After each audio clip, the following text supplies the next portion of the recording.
বিদায় হয়েছে, 24-এ আবার ছাত্র জনতার রক্ত ঝরেছে, এই বাংলার জমিন থেকে জালিম বিদায় হয়েছে। নতুন করে আবার যদি কখনো রক্ত দেওয়ার প্রয়োজন হয়, আর ইসলামের জন্য যদি রক্ত দেওয়ার শপথ নিয়ে যদি ময়দানে নামতে পারো, এই জমিনে ইসলাম কায়েম হতে সময় লাগবে না। ডাক আসলে উপস্থিত হতে তৈয়ার আছেন না ইনশাআল্লাহ? আওয়াজ করে জোরে বলেন, ডাক আসলে উপস্থিত হতে তৈয়ার আছেন না ইনশাআল্লাহ?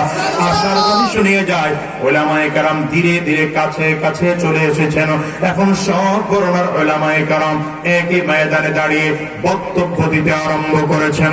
আমাদের কথা, আগামীর বাংলাদেশ হবে ইসলামের বাংলাদেশ, আগামীর বাংলাদেশ হবে কোরআন সুন্নাহর বাংলাদেশ, আগামীর বাংলাদেশ উলামায়ে কেরামদের বাংলাদেশ হবে, আগামীর বাংলাদেশ মুসলিম জনতার বাংলাদেশ হবে, আগামীর বাংলাদেশ ইনসাফওয়ালা বাংলাদেশ হবে।